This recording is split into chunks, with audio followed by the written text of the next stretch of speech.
धर्मपुर नाम का एक छोटा सा गांव था। गांव छोटा था, लेकिन यहाँ की कहानियां बहुत बड़ी होती थीं। इसी गांव के किनारे एक टूटी फूटी झोपड़ी में राजू नाम का एक गरीब आदमी अपनी बूढ़ी माँ शांति देवी के साथ रहता था। राजू के पास न खेत था, न जमीन, न कोई पक्की नौकरी।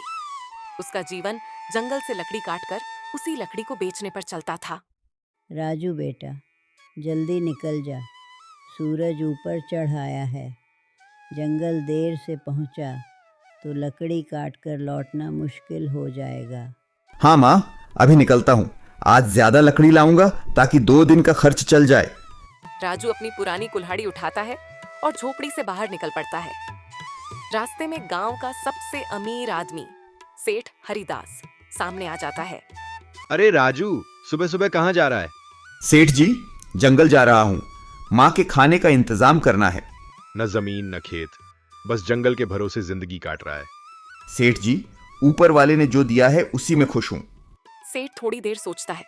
मेरी नई गौशाला बन रही है, मुझे बहुत लकड़ी चाहिए। क्या तू रोज पहुंचा सकता है? जरूर सेठ जी, मेरी पूरी मेहनत रहेगी। दाम अच्छे मिलेंगे। काम ठीक रहा तो आगे भी तुझसे ही लूंगा। राजू खुशी खुशी जंगल पहुंचता है। हरे भरे पेड़, पक्षियों की आवाज और कुल्हाड़ी की टक टक।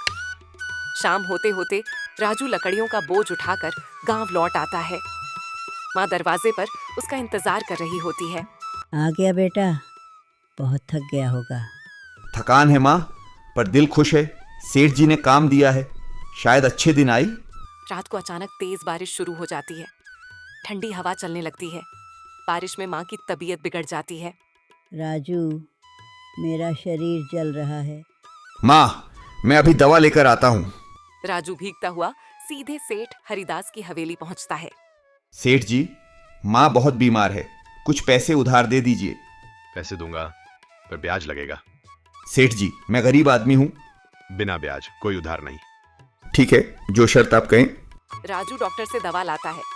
माँ की जान बच जाती है, लेकिन कर्ज की जंजीर अब राजू के गले में पड़ चुकी थी।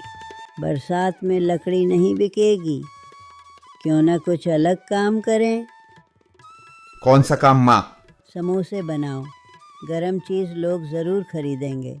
राजू बाजार से सामान लाता है। माँ बेटा मिलकर समोसे बनाते हैं। पहले दिन राजू को अपमान झेलना पड़ता है। लोग समोसे फेंक देते हैं, लेकिन किस्मत यहाँ से करवट लेती है।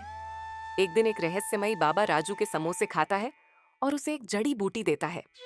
बेटा, इसका इस्तेमाल समझदारी से करना। मेहनत के साथ मिलाओगे तो चमत्कार होगा। जड़ी बूटी मिलते ही समोसों की खुशबू पूरे बाजार में फैल जाती है।